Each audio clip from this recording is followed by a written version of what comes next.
Oke, saya akan kembali ke isu semula. Iya, baik, baik. Soal pluralisme tadi itu.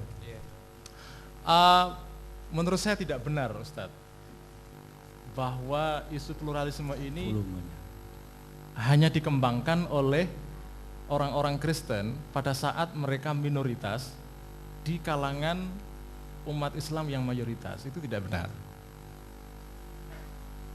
Di Amerika sendiri, di tempat saya belajar di kawasan Boston, itu di sana jelas yang mayoritas adalah orang Kristen. Orang Islam sedikit jumlahnya. Orang-orang yang paling aktif untuk mempromosikan kegiatan-kegiatan yang berkaitan dengan dialog antar agama, yang berkaitan dengan pluralisme, itu justru kalangan Kristen.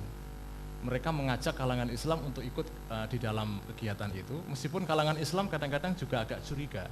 Tapi yang aktif melakukan itu adalah kalangan Kristen. Jadi tidak benar kalau dikatakan bahwa wacana ini adalah wacana yang diselundupkan oleh orang Kristen kepada umat Islam pada saat orang Islam ini posisinya berada pada posisi mayoritas untuk mengkristenkan mereka.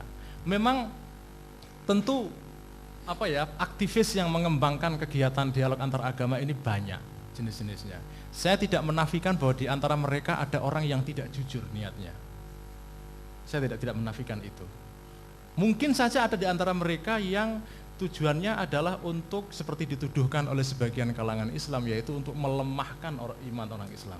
Mungkin ada juga, tetapi saya bertemu dengan puluhan tokoh-tokoh dan teolog yang bergerak dalam isu antaragama ini yang sebetulnya mereka jujur ingin mengembangkan dialog yang fair, yang jujur, yang honest, yang bukan tujuannya adalah untuk mengkristenkan ataupun mengislamkan orang lain yang berbeda agama. Jadi itu tidak benar sama sekali. Soal waman yabtaghi ghairal islami dinan.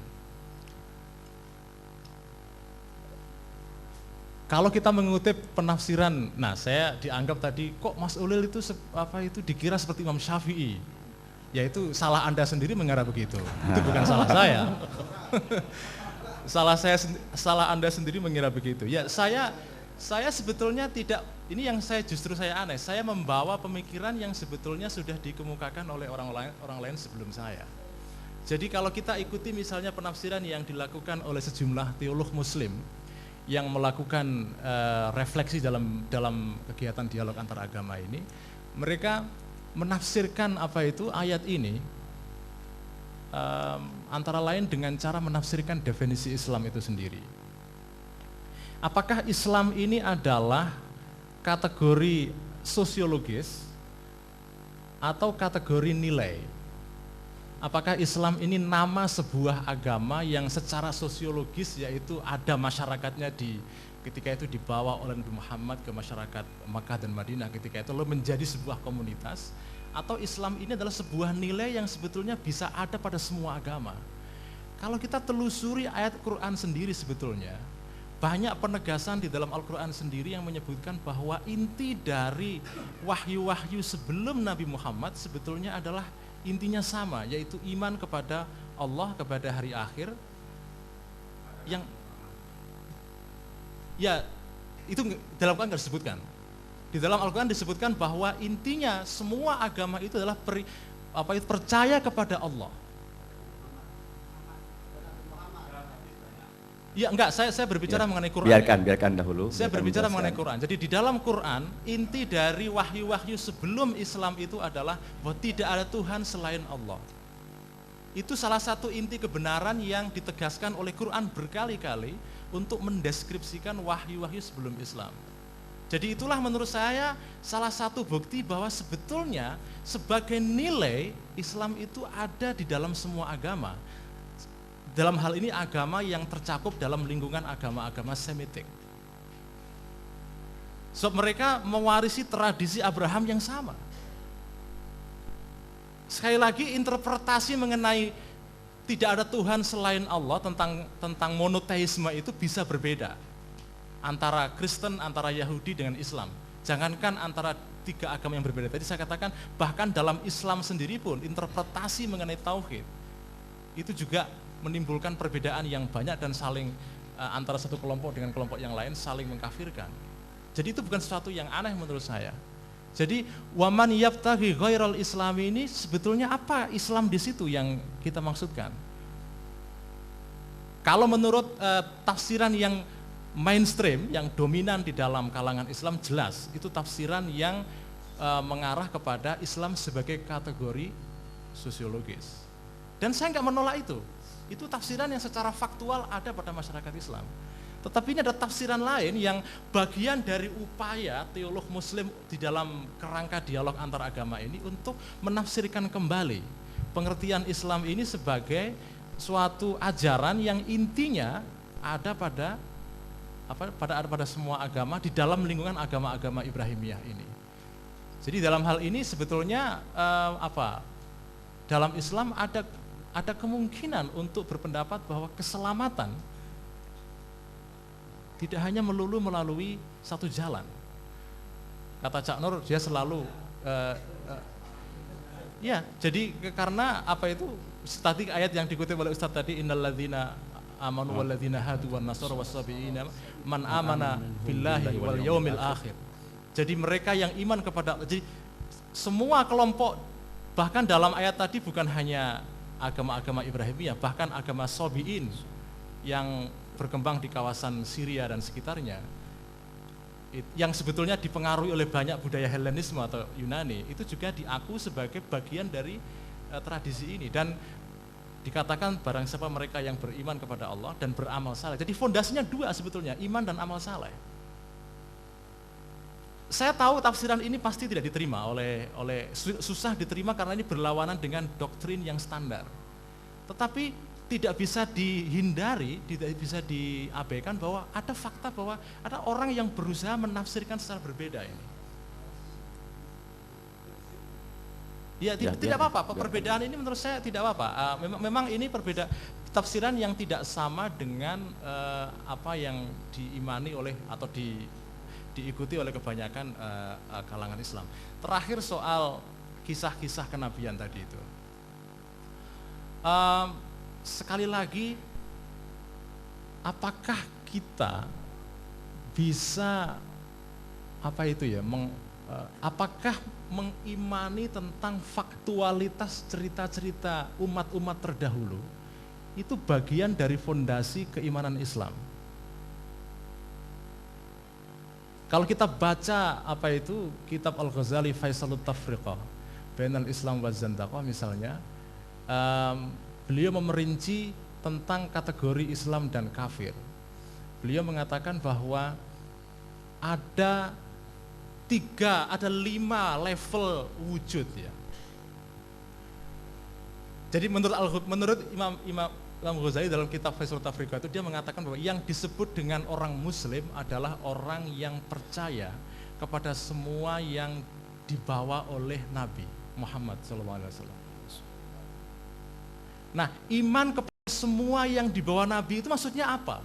Lalu beliau memerinci tentang jenis-jenis wujud. Karena iman kepada Nabi, misalnya Nabi pernah bercerita tentang bangsa pada masa lampau. Artinya tentang wujudnya sesuatu pada masa lampau. Kalau Islam disebut definisinya adalah iman kepada apa yang ada pada apa yang diceritakan oleh Nabi tentang sesuatu pada masa lampau. Itu imannya itu maksudnya apa? Lalu Al-Ghazali menyebut tentang 5 tingkatan wujud ya, tingkatan keberadaan. Yang pertama disebut dengan wujud zati, kedua wujud hissi, ketiga wujud akli, keempat wujud isyari, dan terakhir wujud majazi kalau tidak salah, ingat saya. Jadi barang siapa beriman kepada semua yang dikatakan Nabi dalam spektrum 5 tingkatan ini, dia tidak bisa dianggap sebagai seorang kafir. Kalau saya misalnya mengatakan bahwa yang penting dalam Al-Quran itu bukan beriman kepada faktualitas cerita itu sendiri. Karena Quran hanya menceritakan kembali kisah-kisah yang ada pada tradisi Bani Israel pada masa lampau. Tetapi kita hanya diminta untuk iman kepada ibrohnya. Karena tujuan Al-Quran itu bukan meminta kita percaya kepada faktualitasnya. Tadi dikatakan bahwa harus iman kepada faktualitas itu. Kalau tidak, itu mengingkari sakralitas Al-Quran. Itu kan tafsiran Anda. Kan Al-Quran sendiri tidak mengatakan dengan eksplisit, Nabi sendiri juga tidak mengatakan dengan eksplisit bahwa Anda harus percaya kepada faktualitas cerita itu. Karena problemnya bukan faktualitasnya. Soal fakta atau tidak itu sekunder buat menurut saya, dalam tafsiran saya. Anda bisa berbeda dengan saya. Faktualitasnya adalah sekunder. Yang paling pokok adalah ibrohnya itu. Itu yang menjelaskan kenapa cerita dalam Al-Quran selalu disampaikan dalam bentuk yang tidak lengkap, karena bukan masalah kelengkapan cerita atau faktanya itu sendiri yang paling penting. Jadi menurut saya tafsiran saya ini tidak bisa dianggap sebagai mengingkari kesakralan Quran, karena saya masih memandang Quran sebagai fondasi di dalam keberagamaan saya sebagai seorang Muslim, fondasi pokok. Nah, soal bagaimana kita menafsirkannya itu menurut saya kita bisa berbeda. Itu tidak masalah menurut saya ya. Mungkin yang dimaksud karena nggak ada catatan kaki sehingga dianggap tidak sakral. Nah, yang catatan kaki itu adalah kitab-kitab terdahulu, bukan Al-Qur'annya. Keterangan kitab-kitab terdahulu mengenai kisah-kisah Nabi masa lampau yang lengkap itu boleh dianggap sebagai semacam catatan kaki. Jadi kalau kita mau membaca kisah lengkap tentang Nabi Ibrahim, itu kan diceritakan secara singkat di Quran. Maka bacalah lengkapnya itu di dalam Perjanjian Lama. Tidak harus Anda percaya itu. La tusaddiquhu wa la tukadzibuhu. Harus diteliti. Nah, kalau sudah berbicara begini, sebetulnya kita sudah tidak berbicara lagi mengenai soal doktrin ya. Tapi kita harus berbicara mengenai sejarah sebetulnya. Dan saya kira perlu forum tersendiri. Misalnya soal penyaliban Yesus. Versi Islam mengatakan Yesus disalib. Kristen tidak. Menurut saya ini perdebatannya lebih baik diangkat dalam perdebatan historis. Saya banyak belajar dari teman-teman Kristen yang punya versi tafsiran yang berbeda mengenai ini, yang saya masukkan dalam buku saya atau terakhir itu yang menyegarkan kembali pemikiran Islam. Ada tulisan pendek dari teman saya seorang pendeta yang menjelaskan bagaimana versi Kristen mengenai itu, yang saya kira perlu kita baca. Kalau baca tafsir Ar-Razi dalam Mafatihul Ghaib mengenai ayat itu, sebetulnya Ar-Razi punya pendapat yang menurut saya agak sedikit canggih. Dia antara lain mengatakan begini, kalau orang Islam tidak mempercayai versi orang Kristen tentang penyaliban Yesus, padahal di dalam umat Kristen, kabar tentang penyaliban Yesus itu kabar yang mutawatir. Itu kata Ar-Razi. Kalau kita mengingkari itu, maka kita sama dengan menyangkal salah satu fondasi dalam epistemologi Ahlussunnah wal Jamaah sendiri yang menyebutkan bahwa khabar mutawatir itu tidak bisa disangkal.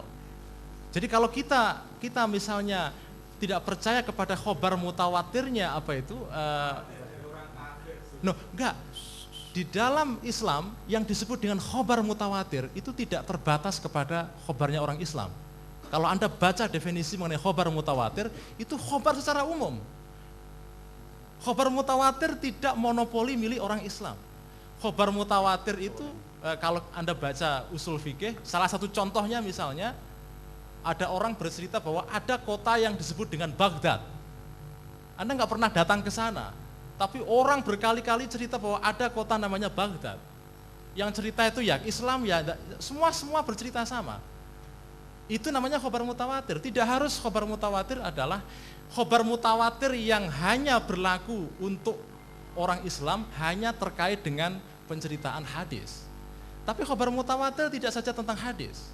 Khobar mutawatir itu bisa tentang kabar secara umum, kabar tentang adanya negara Amerika. Kabar mutawatir, kalau Anda baca definisi mengenai kabar mutawatir begitu dalam usul fikih. Ya. Kabar tentang adanya kota Baghdad itu contoh yang paling lazim dipakai di dalam usul fikih. Jadi bukan hanya tentang hadis saja. Kabar mutawatir, khobar yang umum juga gitu. Jadi, nah Ar-Razi punya tafsiran yang menurut saya menarik di situ. Meskipun beliau pada akhirnya tetap percaya bahwa versi yang paling benar adalah versi Al-Quran bahwa Nabi Isa disalib. Tapi dia punya penafsiran yang menurut saya jauh lebih subtil, lebih canggih ketimbang tafsiran yang sifatnya sederhana saja gitu. Ya. Sudah kembalikan lagi. Baik, sebentar.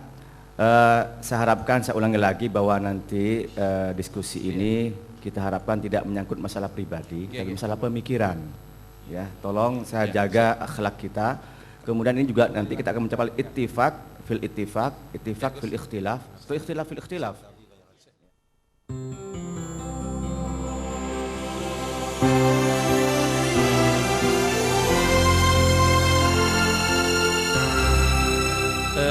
Terima kasih Gus Ulil. Di sini tampak sekali bagaimana Gus Ulil melakukan tahrif terhadap rujukan. Saya tertarik dari yang terakhir. Yang terakhir itu bukan ungkapan Ar-Razi. Di sini ada kitabnya. Itu Ar-Razi mengemukakan ada subuhat yang disampaikan oleh mereka.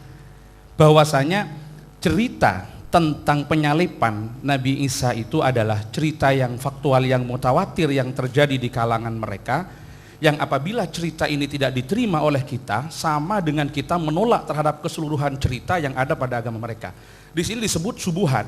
Jadi bukan Ar-Razi yang mengatakan demikian, Ar-Razi mengatakan ungkapan orang lain. Ar-Razi di sini menjawab bahwa innan nasara yungkiluna an aslafihim annahum syahiduhu maqtulan lianna naqul inna tawaturan nasara yantahi ila aqwamin qalilin la yub'adu ittifaqahum 'alal kadzib. Jadi ini dijawab Ar-Razi yang membantah. Nah, ini persoalannya yang sering dipakai oleh kalangan teman-teman liberal, bagaimana kutipan itu dipotong, ternyata itu bukan pernyataan Ar-Razi, itu subuhat yang disampaikan orang lain yang ditolak oleh Ar-Razi di dalam tafsirnya. Mohon maaf, jangan sandarkan kepada orang lain suatu perkataan yang tidak diucapkan oleh orang yang mengatakannya. Ini yang tadi yang disampaikan terakhir. Ini saya melihat, mohon maaf, mungkin ketidakjujuran akademik dari Gus Ulil dalam persoalan ini. Ya, kalau itu disampaikan sama teman-teman yang tidak bawa referensi mungkin boleh-boleh saja begitu ya. Kemudian yang kedua, yang jadi persoalan, apakah kita wajib mengimani sampai kepada ceritanya secara faktual? Kita memahami Al-Quran ada caranya. Kita tahu bahwa Al-Quran diturunkan dengan bahasa Arab, maka kita memahami Al-Quran juga tidak bisa lepas dari kaidah-kaidah bahasa Arab. Di sana kita banyak menemukan tek-tek keagamaan yang mengharuskan kita ketika kita iman kepada Allah wa bima jaa anillah, ketika kita iman kepada Rasulillah wa bima jaa an Rasulillah. Ma di sini dalam tradisi ilmu nahu yang Gus Il tadi sudah sampaikan sampai mudil labib, kita tahu bahwa ma ini isim mausul mustarak, dan dalam usul fikih ma termasuk sigat am, maka tidak boleh ada penghususan selama tidak ada yang mentasiskannya. Jadi ma di sini tidak ada batasan. Imanlah kamu kepada semua yang datang dari Rasulullah kecuali cerita-cerita faktual yang tidak wajib diimani. Tidak begitu pemahamannya. Jadi semuanya yang datang dari Rasulullah termasuk cerita-cerita faktual itu secara include masuk kepada ma jaa anillah wa ma jaa an Rasulillah. Tadi yang tidak bisa dijawab, Gus Ulil percaya apa enggak sama cerita itu? Itu tidak bisa dijawab. Percaya apa enggak? Ini persoalan gitu loh, persoalan. Kemudian berikutnya, saya tadi sudah mengatakan dari awal, ketika pemikiran Gus Ulil mau ditempelkan, mau dilabelkan sebagai bagian dari produk pemikiran Islam, atau identitas Gus Ulil yang tetap ingin disebut sebagai bagian daripada komunitas Jam'iyah Nahdlatul Ulama, maka kita di dalam melontarkan produk pemikiran tidak bisa lepas dari koridor yang ada pada komunitas itu. Yang jelas sekarang saya ingin tahu, adakah tradisi pemahaman Gus Ulil itu sesuai dengan tradisi yang dikembangkan dalam Nahdlatul Ulama? Ketika rujukan itu sama pendapatnya Nurholis Majid, ya jelas ini apa bisa kita benturkan dengan pendapat-pendapat yang kita rukil dari para salafun saleh yang tidak memahami demikian. Karena menurut pemahaman kita, jadi yang disebut ad-din di situ yang disebutkan secara makrifah ya kembali kepada Islam, Islam yang secara sosiologis sebuah agama yang dibawa Nabi Muhammad. Adapun mereka di dalam Ibnu Katsir sendiri disampaikan bahwa mereka itu mendapatkan pahala dari apa yang mereka lakukan pada saat itu. Tetapi ketika Islam datang maka tidak ada cara bagi mereka kecuali fusi dan masuk kepada Islam ini sendiri. Ini juga ditegaskan oleh Nabi sebagai penafsir pertama terhadap Al-Quran dalam sebuah hadis yang saya katakan tadi, laukana Musa hayyan ba'di lama wasi'ahu illa tibai. Ini persoalannya. Jadi yang perlu saya tekan, kalau Gus Solil mau melepaskan pemikirannya dari tradisi kaum muslimin yang mayoritas, yang jadi mainstream dalam orang Islam, kemudian mau melepaskan tradisi pemikirannya dari tradisi Nahdlatul Ulama, kita tidak mau terganggu dengan itu, asalkan lepas. Tapi yang jelas, menurut pemahaman kami, cara-cara pemahaman panjenengan tidak cocok dengan cara-cara pemahaman yang sekarang ini dipegangi oleh Jamiah Nahdlatul Ulama. Kalau itu dilepas, silahkan dikembangkan pemikirannya kemana saja, tanpa ada batasan, tanpa ada batasan. Jadi kalau orang hanya mau mengatakan ini pendapat Anda, ini pendapat saya, ya semuanya orang boleh dong mengatakan seperti itu. Tetapi sandarannya kemana? Kita memahami Al-Quran bukan semau kita, tetapi ada aturan-aturan main yang harus kita pakai di dalam memahami Al-Quran itu tadi. Ini yang menjadi keberatan kami. Makanya tadi bagaimana inna dina indallahil Islam wa may yabtaghil islami dinan, itu tidak pernah bisa dijawab secara utuh karena lagi-lagi sandarannya ke sana. Makanya saya menjadi curiga begitu loh. Ya orang curiga boleh kan, ada orangnya begitu, biar ada tabayun. Ketika teman-teman CIL itu selalu mengajak kita bagaimana kita menyegarkan kembali pemahaman Islam, menjadikan Islam bukan sebagai sesuatu yang statis tapi produk pemikiran keagamanya terus bergerak, maka kita jangan menjadi orang yang tunduk kepada teks begitu saja. Kalau mungkin bahasanya teman-temannya Gus Solil itu disebut dengan obadun nusus gitu ya. Tetapi di satu sisi kita diajak lari dari pemahaman tekstual Al-Quran, cuma kita diajak untuk sembunyi dan tunduk di bawah pemahaman tek-tek yang justru tek-tek itu bikinan manusia. Kenapa? Buktinya ketika pemahaman Gus Solil terhadap tek-tek Al-Quran tidak sejalan dengan apa yang dimaksudkan misalkan dalam Universal Declaration of Human Rights yang sekarang ini selalu diagung-agungkan, ternyata seakan-akan pemahamannya terhadap Al-Quran itu yang dikalahkan. Ini sama dengan melarikan kita dari sesuatu yang bersifat transendental, tapi kita dibawa untuk tunduk kepada sesuatu yang bersifat profan. Jadi kita mengkritisi tek-tek Al-Quran karena tidak sesuai dengan apa yang dimaksudkan oleh HAM. Berarti kan menempatkan HAM lebih daripada Al-Quran. Ini yang jelas tidak bisa diterima di dalam tradisi Nahdlatul Ulama. Kenapa? Ya. Ini tidak cocok dengan isu-isu HAM. Jadi Al-Qurannya yang harus dirubah, bukan sana yang jelas-jelas sudah produk manusia. Makanya adanya desakralisasi terhadap tek-tek Al-Quran, justru kita dijebak untuk mengagung-agungkan apa yang menjadi kehendak daripada isu-isu yang ada di dalam keputusan-keputusan HAM itu. Ini yang perlu saya tegaskan lagi, tolong dijawab kalau Gus Solil masih menghargai manhaj Nahdlatul Ulama. Kalau dilepas itu tidak ada perlunya, silahkan, sudah sampean mau berkata seperti apa, tapi lepas identitasnya, saya bukan orang NU, saya bukan orang Islam gitu loh. Kalau itu tidak bisa. Baik, terima kasih. Ada tambahan sebentar habis ini dari Gus Idrus. Yang jelas insya Allah beliau akan calon ketua umum PBNU ini. Terima kasih. Tadi silakan. Ingin meluruskan yang disampaikan oleh Mas Ulil, masalah bahwa secara faktual kisah-kisah di dalam Al-Quran itu belum tentu benar. Karena di dalam ajaran kita hadis maudhu, hadis saja, hadis palsu itu kan tidak boleh membuat cerita-cerita palsu, membuat hadis-hadis palsu, itu kan ancamannya akan masuk neraka.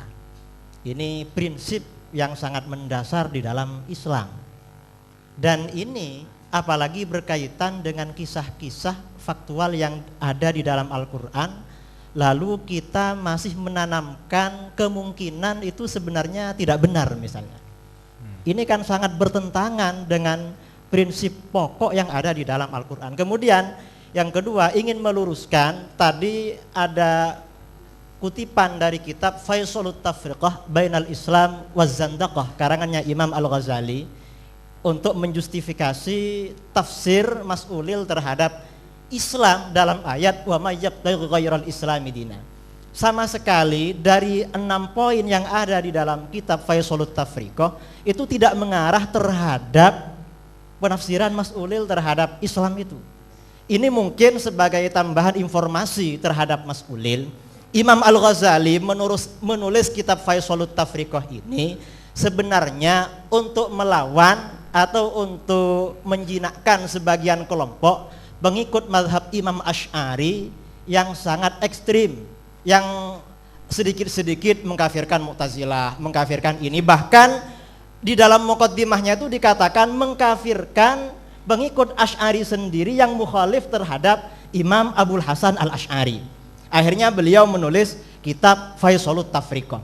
Jadi artinya bagaimana ini enam atau 5 poin yang disampaikan oleh Mas Ulil tadi itu sebenarnya tidak ada yang mengarah pada pembenaran terhadap penafsiran al-Islam di dalam ayat wa may yabtaghi ghairal Islam dengan cara penafsiran Mas Ulil itu sendiri. Itu saja, terima kasih. Enggak, tadi sorry yang soal Al-Ghazali itu sebetulnya itu saya kaitkan dengan soal kisah-kisah pada masa lampau, bukan soal penafsiran tentang kata Islam. Jadi tadi saya kaitkan itu dengan penafsiran mengenai kisah-kisah pada masa lampau yang disebut dengan percaya kepada apa itu misalnya tentang cerita tentang penyeberangan Nabi Musa dari Mesir melewati Laut Merah ke negeri Kanaan, itu apa maksudnya? Ya,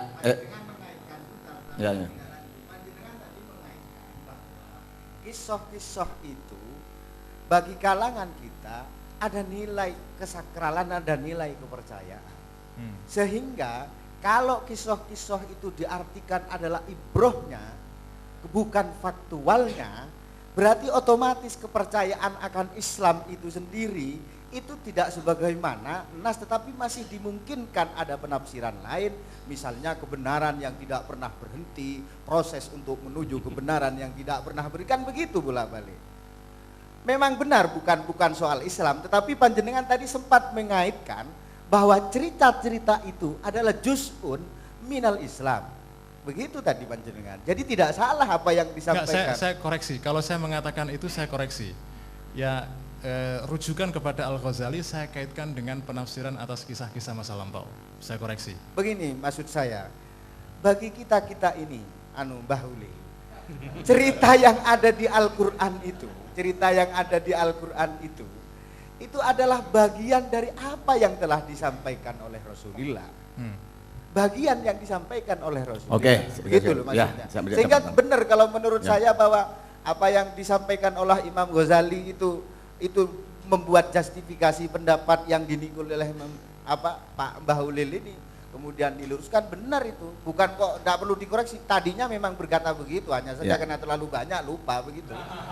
Assalamualaikum warahmatullahi wabarakatuh. Waalaikumsalam. Nama saya Ahmad Nur, delegasi dari Lakpesdam NU Situbondo. Oke, saya sangat tertarik dan empati pada pemikiran Cak Ulil ya. Saya lebih akrab pakai Cak Ulil. Tetapi di balik rasa empati ini, saya tidak akan menanamkan tafsir kebencian, tapi empati saya terdapat beberapa kegelisahan akademik dari beberapa pemikiran-pemikiran Cak Ulil. Yang pertama tentang Nabi terakhir tadi. Nah, dalam kajian Nabi terakhir ini sebenarnya Cak Ulil menggunakan teori strukturasi guidance, ya Cak ya, dalam tulisannya Wahyu Progresif di situ. Nah, saya agak keberatan ketika proses operasionalisasi strukturasi guidance dalam teks itu untuk menafsirkan, memposisikan diri Nabi sebagai agent of history, jadi agen sejarah yang dipandu oleh Tuhan. Nah, dalam teori Gideon itu sendiri, itu yang dinamakan agen, ada beberapa tipologi. Yang pertama itu, agen itu harus memiliki motivasi tindakan. Yang kedua, agen itu harus memiliki rasionalisasi tindakan. Yang ketiga, agen itu harus memiliki monitoring terhadap refleksi tindakan. Nah, agen ini tidak dipandu. Jadi kalau tadi dipandu oleh Tuhan, berarti ini tidak tepat ketika Nabi Muhammad disebut sebagai agent sejarah, agen sejarah. Kalau ini menggunakan teori strukturasinya Anthony Giddens. Nah, yang tepat di situ Nabi Muhammad sebagai aktor sejarah yang segala sesuatunya itu adalah dimonitoring oleh Tuhan dan digerakkan oleh Tuhan. Nah, di situ. Nah, walaupun Nabi Muhammad memiliki sebuah hak untuk berkreasi terhadap persoalan-persoalan kemanusiaan. Nah, itu yang pertama yang paling tidak secara ilmiah, jadi teori itu ketika diterapkan terhadap sebuah teks, paling tidak jangan mencoba untuk mereduksi makna dasar dari sebuah teori itu sendiri, biar tidak mengalami beberapa reduksi pada akhirnya. Itu yang pertama. Yang kedua, dalam sebuah tulisannya, lagi judulnya saya lupa, tapi pada gagasan besarnya di situ, Cak Ulil mengidolakan Barat, seolah-olah di situ sumber kemajuan sumber kemajuan adalah Barat. Jadi orang Islam kalau ingin maju, dalam sebuah pernyataannya saya pernah membaca, belajarlah pada Barat. Nah, bagi saya ini kok keliru kalau menurut saya, karena saya punya asumsi juga. Kenapa? Nah, karena di Islam ada satu metode yang sangat ampuh untuk menciptakan kemajuan, yaitu Iqra. Nah, membaca. Nah, budaya baca saat ini direbut oleh Amerika, sehingga Amerika menguasai teknologi saat ini, sehingga Amerika sebagai negara adikuasa. Nah, dia memiliki apa? Dia menggunakan metode Iqra tadi, metode baca. Nah, saat ini umat Islam sudah lemah terhadap metode baca dan menulis. Nah, ini sebenarnya bukan belajar ke barat bagi saya, kita harus belajar pada Islam sendiri yang memiliki metode pertama kali ampuh, yaitu Iqra. Saya kira itu. Yang saya tanyakan begini, yang pertama adalah awal pemikiran dari Gus Ulil, ini kelihatan percampur adukan dari teologi Nasrani, teologi Yahudi, pola pikir Barat, sehingga di sana mohon maaf, cara mengkawinkan Kristen itu pertama di Vatikan. Saya belajar dulu waktu di adiknya Pak Zarkasi, Hamid Fahmi Zarkasi, itu beliau pernah menulis bahwa dan meneliti cara menikahkan pernah nama Tuhan di Kristen saja berbeda. Vatikan pertama God, begitu ya. Kemudian yang kedua Allah. Yang ketiga Yesus. Keberadaan dari Tuhannya saja sudah mukhtalaf. Itu yang Anda idolakan kan Arab, kan Barat semacam itu.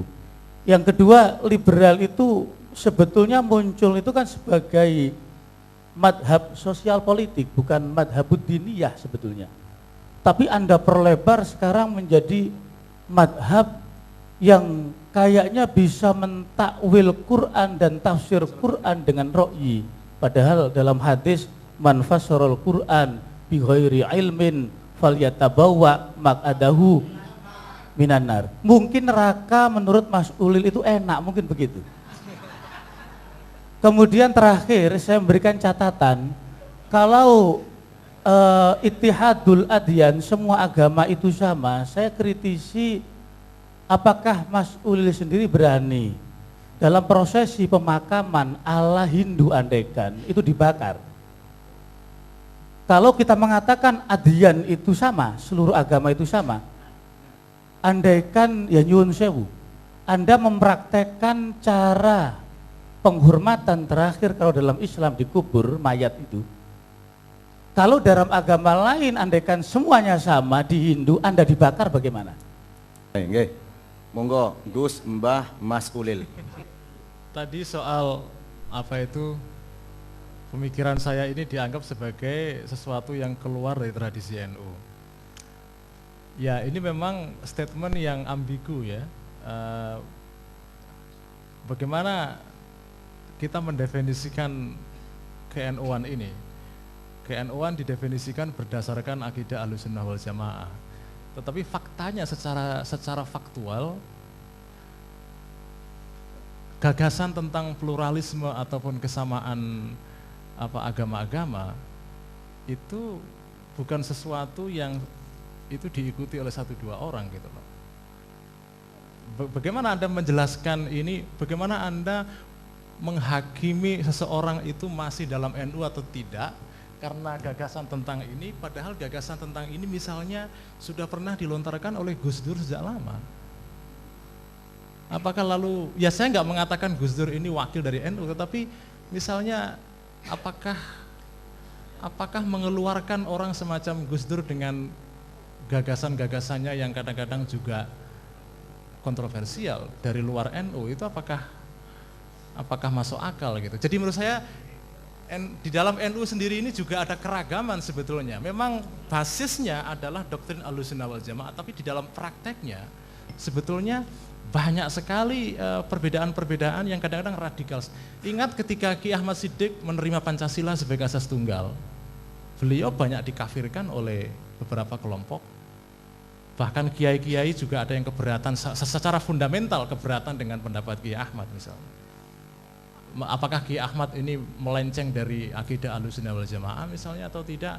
Ya itu menurut saya definisi tentang NU, apakah Anda masuk dalam NU atau tidak berdasarkan pendapat ini atau itu, menurut saya itu sesuatu yang agak ambigu, susah dipegang gitu. Karena ya itu sekarang definisi NU menurut siapa dulu? Kalau menurut teman-teman yang di sini mungkin pemikiran-pemikiran yang semacam ini dianggap keluar dari tradisi NU. Tetapi perkembangan pemikiran semacam ini sudah terjadi di dalam NU dan diikuti oleh beberapa intelektual dalam NU sendiri.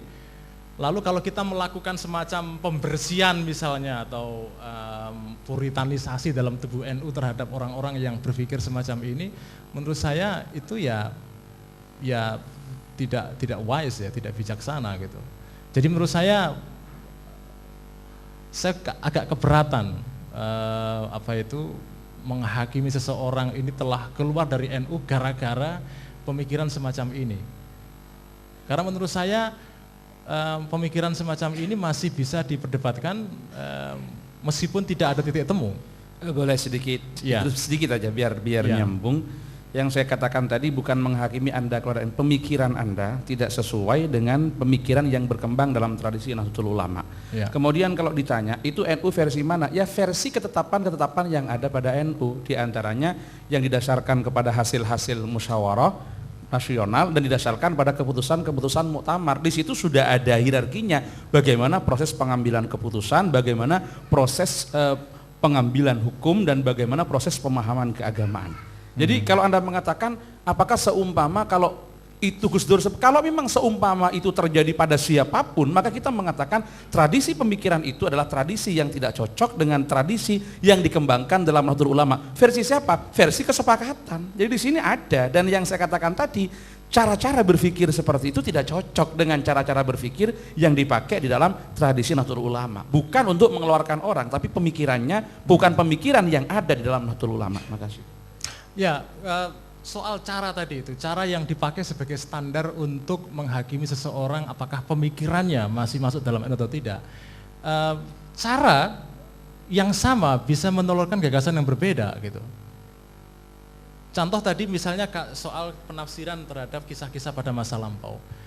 Saya membedakan antara klaim akidah dengan klaim historis, harus dibedakan. Secara akidah saya percaya kisah-kisah itu. Tetapi secara historis mungkin perlu ada penelitian yang lain. Saya tidak tahu secara historis apakah itu fakta atau tidak. Saya beriman kepada cerita-cerita itu sebagai akidah saya, tetapi secara faktual apakah betul atau tidak, saya tidak enggak, menurut saya harus dibedakan antara klaim iman dengan klaim historis. Kalau seorang punya klaim tertentu tentang suatu fakta, dari segi imannya mungkin belum tentu sesuai dengan apa dalam faktanya gitu. Orang Hindu bisa punya klaim tentang misalnya kisah-kisah pada masa lampau, tetapi secara historis mungkin perlu pembicaraan yang terpisah. Panjenengan tadi mengatakan bahwa sesuatu yang ada di Al-Quran itu harus ada pembedaan antara klaim i'tiqad dan klaim historis. Kira-kira ini di saat ibu panjenengan cerita tentang bagaimana di saat berpacaran antara Umi dan Abah panjenengan itu kira-kira punya pikiran begitu enggak? Ini sebuah cerita yang sehingga memerlukan ada fasil bahwa klaim akidah, klaim historis, soal kepercayaan, soal bagaimana mencari bukti, ini memang akal membolehkan. Tetapi kira-kira panjenengan boleh, kita semua punya akal, semua kita dikasih akal. Tetapi dalam diri manusia ada dauqiyah, ada dauq yang menurut saya itu paling tidak sebagai rem. Coba panjenengan bayangkan, ibu panjenengan menceritakan seperti itu, kira-kira panjenengan apa juga akan berpendapat bahwa apa yang dikatakan ibu saya itu saya percaya. Tetapi saya juga perlu membuktikan saya kira bagaimana sudah sejarahnya. cukup penjelasannya gitu ya. Loh. Cukup penjelasannya. Monggo Mas Ulil. Ya, soal zauq saya percaya. Jadi perbedaan antara kisah-kisah dalam Al-Quran ini dengan contoh yang tadi Anda sebut, itu ada perbedaan yang mendasar, ada qiyas ma'al farik di situ. Sebab di dalam kasus cerita mengenai orang tua saya, ya kedekatan kisah itu dengan saya itu membuat saya bisa mudah terima. Dan dalam contoh yang tadi Anda sebut itu tidak ada klaim akidah di situ, yang nggak ada masalah akidah sama sekali. Di dalam masalah kisah Nabi Adam, Nabi Musa, Nabi Isa dan seterusnya, di situ ada masalah akidah karena ini menyangkut iman. Oleh karena itu saya membedakan dua level klaim akidah dan klaim historis. Secara akidah sebagai seorang Islam saya percaya kisah-kisah itu.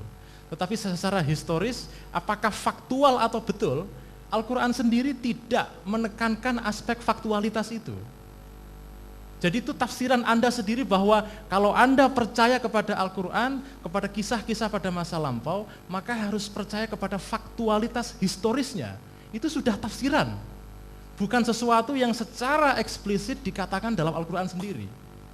Jadi saya secara akidah saya percaya kepada kisah-kisah itu, dan buat saya yang penting sekali lagi saya tekankan itu adalah aspek ibrahnya, moral ceritanya. Faktualitasnya bukan sesuatu yang terlalu penting buat Al-Quran sendiri karena itu bukan sesuatu yang ditekankan. Monggo. Ini interupsi sebentar ini. Ada beberapa hal yang perlu saya tanyakan sama Mas Ulil. Yang pertama mengenai persamaan agama-agama. Kalau Mas Ulil menyebut semua agama sama, Benar. semua benar. Saya ingin tanya, di mana letak kebenaran, kesamaan kebenaran yang agama-agama bawa? Kemudian, menurut saya, pernyataan Mas Ulil yang mengatakan bahwa ada persamaan-persamaan dalam agama-agama Abrahamik, ini memang dapat saya terima. Tetapi dalam tulisan-tulisan beliau menyatakan semua agama-agama tanpa mengatakan agama Abrahamik atau non-Abrahamik. Saya ingin tahu bagaimana Mas Ulil dapat menjelaskan titik persamaan antara Islam dan Buddha misalnya. Dalam Islam kita mengenal konsep tauhid yang sangat konkret, yang sangat lengkap dan kompleks. Tetapi dalam Buddha tidak ada itu namanya konsep tentang ketuhanan. Saya ingin tahu. Ini yang pertama. Kemudian yang kedua, ini mungkin bagi teman-teman dari Basul Masail Jember ya, mengenai penafsiran kata-kata al-Islam dalam Al-Quran. Saya hanya ingin memberikan masukan dengan mengajukan ayat-ayat yang lain. Dalam ayat lain yang mengisahkan tentang Nabi Ibrahim, ada dalam surat Al-Baqarah kalau nggak salah. Idh qala lahu rabbu aslim qala aslamtu li rabbil alamin. Dalam ayat yang lain dikatakan lagi walladzi sammakumul muslimina min qabl. Kesimpulan saya bahwa Islam lebih tepatnya dikatakan sebagai agama tauhid, bukan agama Islam sebagaimana yang dibawa oleh Rasulullah SAW saja. Tetapi tauhid secara keseluruhan adalah Islam. Hanya saja Islam yang dibawa oleh Rasulullah adalah tauhid yang paling sempurna. Saya rasa seperti itu. Kemudian mengenai ide Mas Ulil tentang pluralisme, saya rasa agak ketinggalan zaman kalau dialamatkan pada Islam. Bolehlah kalau orang-orang seperti John Hick atau Isaiah Berlin mengkritik gereja dengan menggunakan ide-ide pluralisme, boleh. Karena dalam Kristen ada yang namanya tidak ada keselamatan di luar gereja. Jadi dalam Kristen itu ada istilah eksklusivisme. Tetapi dalam Islam sejak zaman Rasulullah SAW sudah diajarkan yang namanya multikulturalisme, seperti yang diistilahkan oleh Adep Pareh itu. Jadi coba teman lihat dalam ayat ya ahlal kitabi ta'alau ila kalimatin sawa'in bainana wa bainakum. Itu dalam ayat. Dalam konteks realnya mungkin bisa sampai lihat dalam Piagam Madinah. Bagaimana Rasulullah SAW bisa menghargai, menoleransi dan mengapresiasi kelompok-kelompok di luar Islam. Tetapi sebagai catatannya untuk Mas Ulil, Jadi Islam bisa menerima, bisa menghargai, dan bisa mengapresiasi agama-agama di luar Islam dalam batasan-batasan sosial kemasyarakatan. Tetapi dalam urusan ideologi, seorang muslim wajib berkeyakinan bahwa Islam adalah agama yang paling benar. Ya, nggih. Nanti kita buka lagi kalau ada kesempatan. Monggo, Gus. Ada satu hal yang ingin saya tanggapi juga soal liberal itu sebagai mazhab politik ya. Di dalam sejarah pemikiran filsafat di Barat, yang disebut dengan pendekatan liberal itu berlaku pada dua aspek sekaligus. Yang pertama adalah mazhab politik, tapi itu sebetulnya sesuatu yang datang belakangan. Pada awalnya sebetulnya pendekatan liberal itu bermula dari pendekatan di dalam agama, di dalam penafsiran kitab suci, karena pada saat itu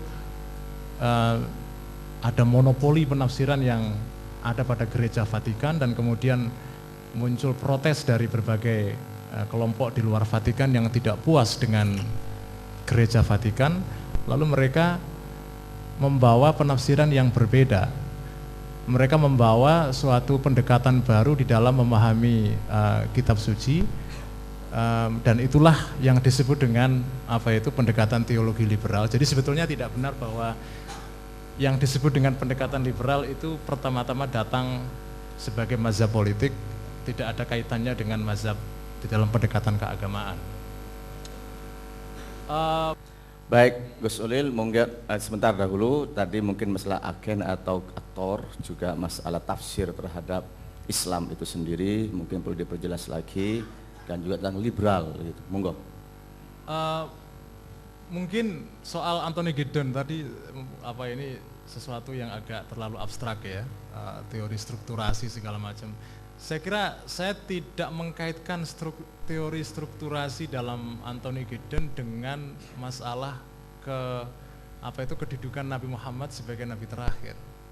Yang saya pakai di dalam konteks teori Giddens ini adalah, jadi teorinya begini, strukturasi itu artinya adalah bahwa di dalam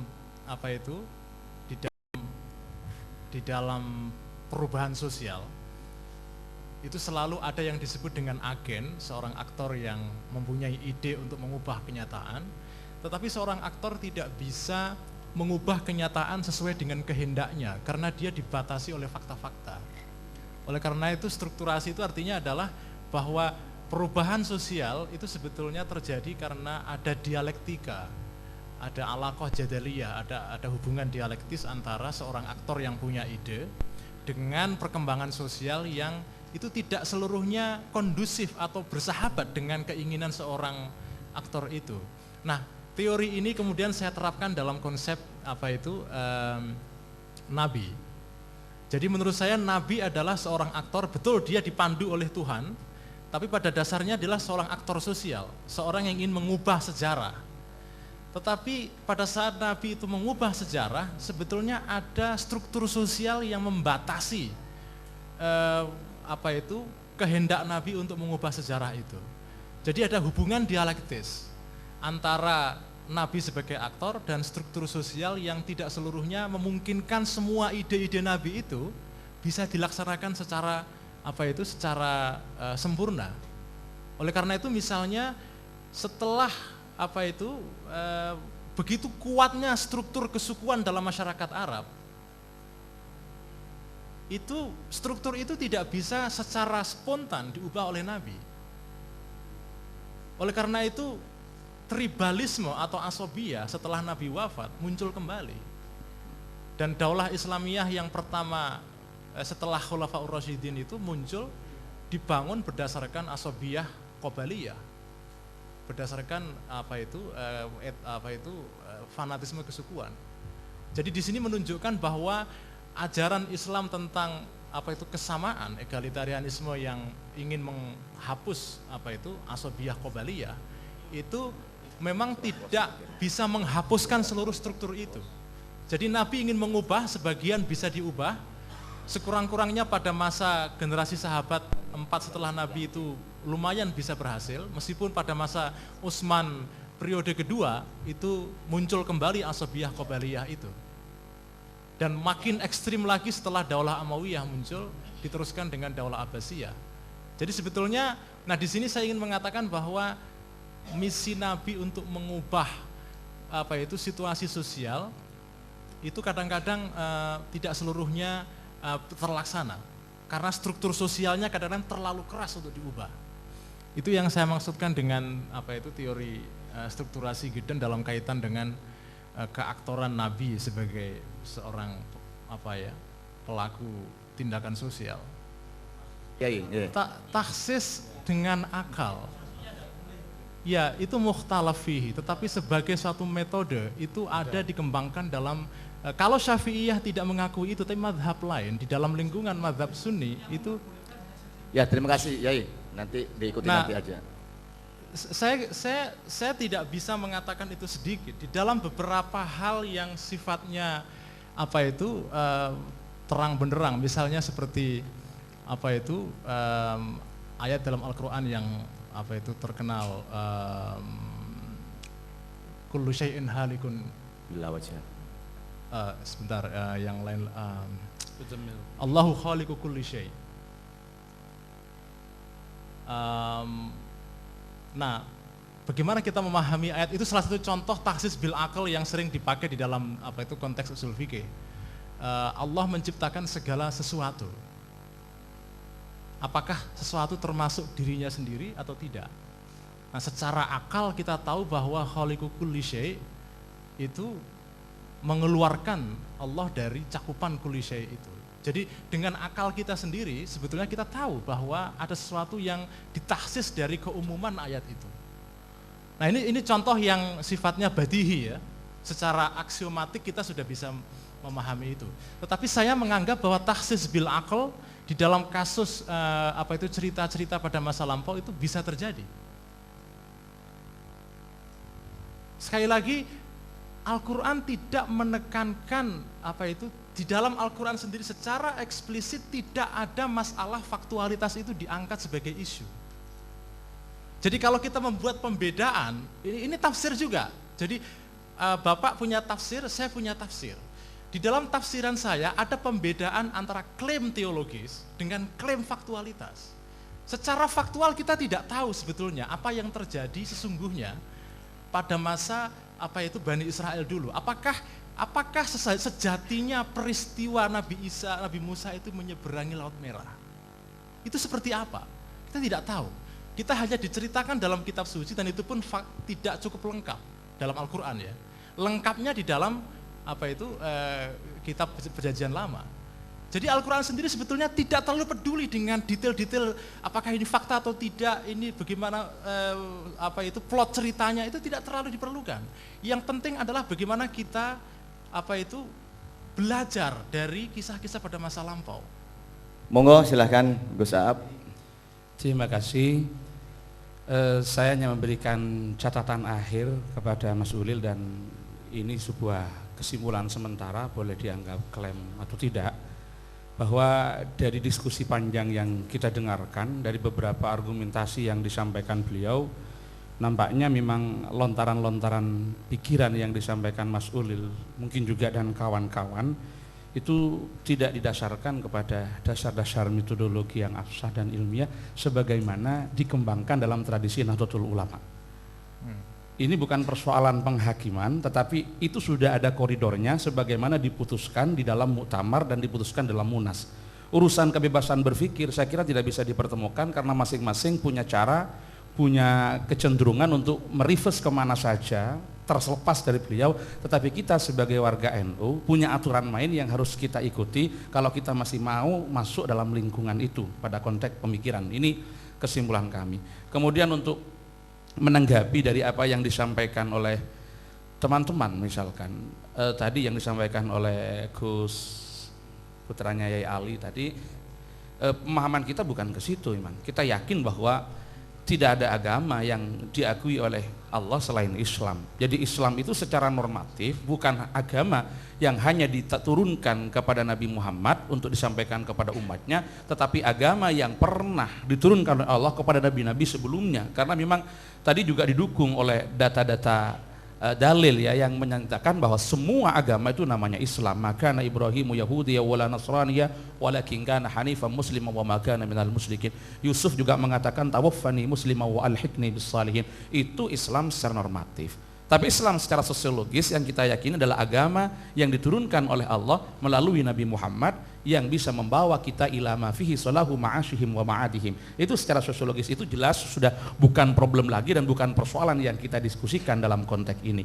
Maka ketika kita berbicara Islam secara sosiologis dan ada klaim kita sebagai umat Islam harus meyakini bahwa Islam adalah agama yang paling benar, di situ secara teologis juga menafikan kebenaran yang ada pada agama lain menurut kita. Walaupun ini tidak mengharuskan kita intoleran kepada mereka yang memungkinkan mereka mengekspresikan agama yang mereka anggap agama itu benar menurut mereka. Ini persoalan-persoalan yang sebetulnya harus kita pahami, ada wilayah, ada garis yang harus dipahami. Kemudian terakhir dari Lakpesdam Situbondo tentang Al-Quran, kita yakini bahwa Al-Quran yang ada pada Mushaf Utsman itu sesuatu yang final dalam konteks ini. Sesuatu yang final. Pada masa Rasulullah kita tahu Al-Quran itu ada pada lempengan batu, ada pada pelepah kurma, dan ada pada berbagai macam.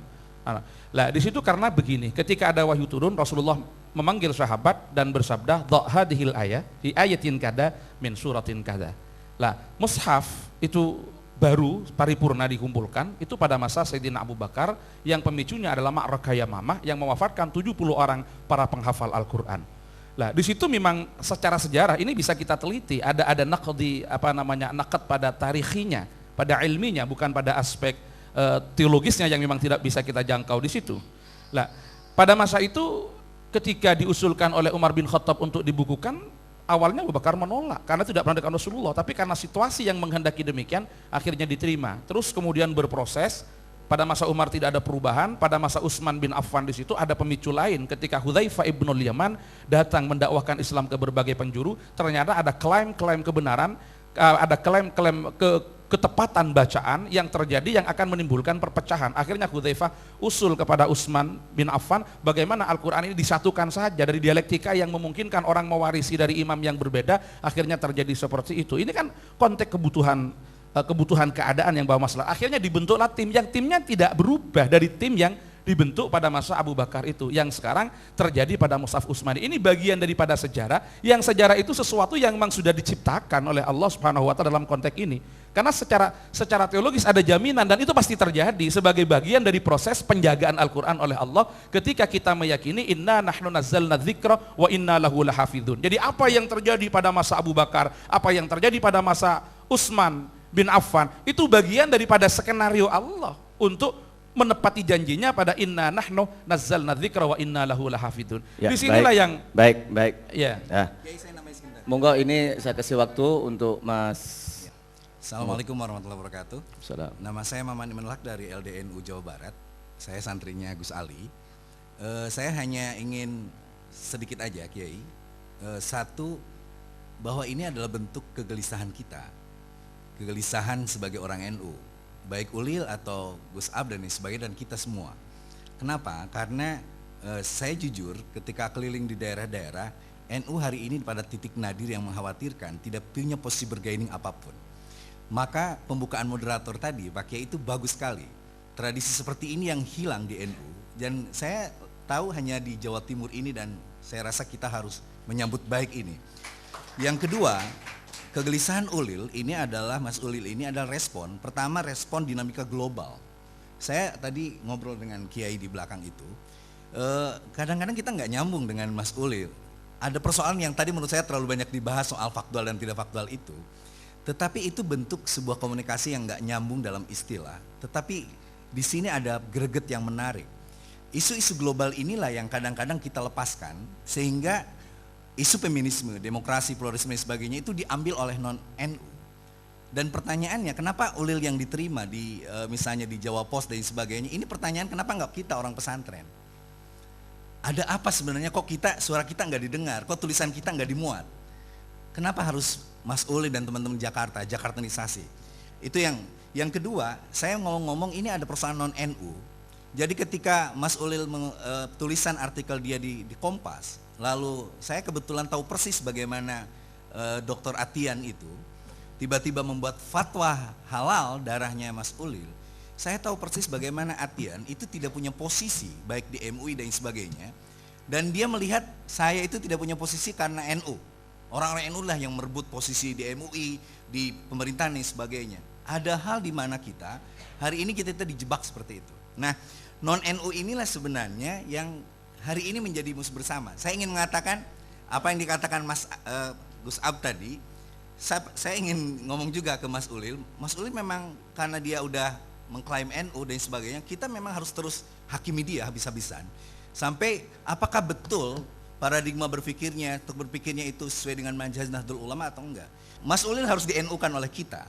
Karena jangan sampai, betul, jangan sampai orang tetap, walaupun kita melakukan tahrij, mengeluarkan Ulil dan sebagainya dari NU, tetap aja orang melihat ini adalah dinamika pemikiran NU. Baik, terima kasih semuanya. Saya pikir ini memang sebuah dialog yang menarik karena pemikiran yang juga menarik ya.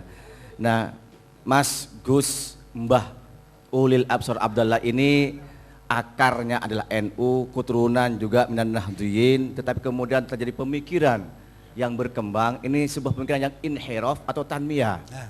Nah, ini yang mungkin perlu kita kaji lebih mendalam. Tentu tidak selesai sekarang ini, kita yang jelas al-ikhtilaf fil ikhtilaf. Jadi kita tidak harus menyimpulkan apa dan bagaimana, tetapi ini sudah ada tabayun antar kita, di mana Mas Ulil selama ini banyak diperbincangkan oleh kalangan kiai muda NU ini. Kemudian ini juga membangunkan generasi muda yang tidur dalam pemikiran untuk lebih mengkaji lagi.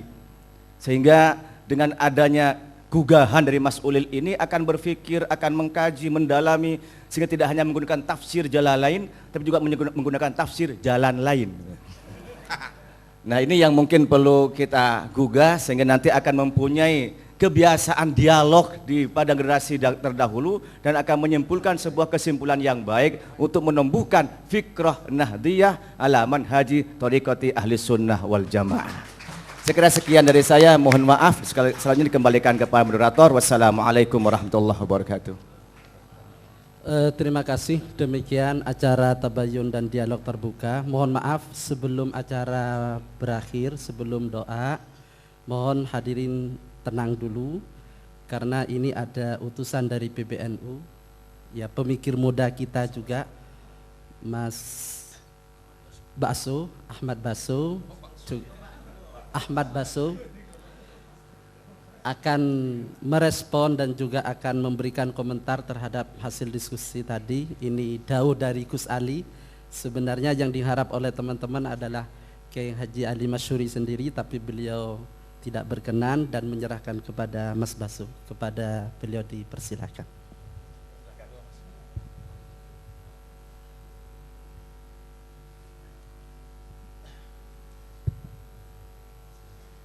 Terima kasih saudara moderator. Assalamualaikum warahmatullahi wabarakatuh. Alhamdulillah saya diminta dari Jakarta datang ke sini dan mendampingi para kiai muda dan saya senang sekali forum ini terselenggara. Inilah suatu bentuk harga diri dari NU terjaga di sini. Saya masih melihat bahwa girahnya NU itu masih muncul di sini. Saya kaget ketika Ulil mengatakan, ini NU ini apa ini, kok mau dipuritanisasi gitu. Saya kira keliru dia memandang NU gitu, padahal dia 20 tahun di kader di pesantren gitu. Terus NU-nya gimana dia itu? Saya teringat satu cerita seorang kiai muda yang menjadi gurunya, Kiai Saifuddin Zuhri. Beliau pernah Menteri Agama dan pernah menjabat di PBNU. Beliau di Sukaraja di kampungnya itu kedatangan seorang kiai muda dari Solo, menikah di situ, kemudian mengkampanyekan ide-ide dari Solo. Ternyata menjadi idolanya para santri gitu.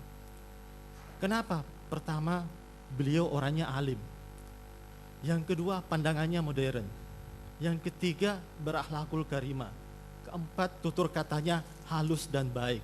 Yang kelima, bodinya itu atletis. Jadi yang pertama itu, kita nggak apa-apa, kita terbuka pemikirannya, beragam ide yang kita pelajari. Tapi pertama-tama jangan lupakan karakter NU itu yang pertama-tama apa? Seorang alim gitu. Kalau kita tanya Kiai, ya, Kiai siapa yang paling alim di NU ini? Masya Allah, yang paling banyak baca kitab, ibadahnya tekun, wara, tawadu, amal solehnya banyak gitu, tahajudnya juga. Baru kemudian kalau sudah tercapai alim ini, baru kemudian menjadi modern gitu. Kalau menjadi modern duluan, baru alimnya nomor ke-10, apa yang terjadi? Menjual NU. Masya Allah gitu. Jadi saya terharu ketika membaca pengalaman gurunya Kiai Saiful Husuri. Yang ketiga, akhlakul karimah. Beliau cium tangan kepada kiai-kiai, menyantuni orang miskin, menghormati yang tua, sayang kepada yang muda gitu. Saya baru melihat di sini bahwa kita masih toleran kepada yang muda. Kita masih cium tangan kepada kiai, kita masih hormat kepada kiai. Dan saya selama 10 tahun lebih bertemu dengan Ulil, saya belum mendengar bersyukurnya kepada Kiai Sahal gitu. Padahal kiainya yang mengajarkan kitab kuning gitu. Tapi nggak pernah saya dengar kutipan dari Kiai Sahal gitu. Masya Allah gitu. Jadi saya kaget. Yang dia sebut Ulil itu tadi itu biasa kita diskusikan di Jakarta. Tentang dari Huston Smith, Syed Hussein Nasr, tentang kebebasan beragama. Itu udah biasa, itu pandangan-pandangan modern. Tapi ya kalau tidak punya karakter alim, tidak punya akhlakul karimah, ya hilang NU-nya gitu. Gus Dur, coba lihat, Gus Dur meskipun segitu, dia masih tetap tunduk kepada kiai ketika melontarkan. Dia masih mau diadili oleh kiai-kiai, oleh kiai-kiai sepuh. Kemudian dia masih bangga dengan kiainya, Kiai Khudori dari Tegalrejo. Masih bangga dengan Kiai Ali Maksum, masih mengutip kiai-kiainya, Kiai Ahmad Siddiq. Padahal beliau sangat-sangat liberal gitu. Tapi karena beliau seorang alim, dia mengerti menjadi seorang NU yang baik gitu. Coba lihat kawan kita Ulil, pikiran-pikiran luar tapi tidak ada dialognya dengan tradisi NU. Malah memaksakan NU harus masuk menerimanya gitu. Jadi itu timpan juga gitu. Saya kira kalau mau wajar dialog, diskusi, oke lah ada pandangannya ini. Coba Anda tunjukkan juga sebagai orang NU, benar-benar NU, ayo kita dialogkan. Bahwa NU itu juga punya suara, punya tradisi, punya amalan yang masih hidup selama ini. Bukan sebagai benda mati, bukan sebagai teks yang tinggal hanya sekedar kertas, bukan. Teksnya orang NU, kitab kuning itu sesuatu yang amali, sesuatu yang menjadi hidup sehari-hari, sebagai manhaj, sebagai tafsir, sebagai cara berpikir, cara pandang, cara melihat sesuatu. Itu juga jangan dinafikan gitu. Maka saya kira inilah tempat kita untuk merayakan kembali manhajinya NU gitu.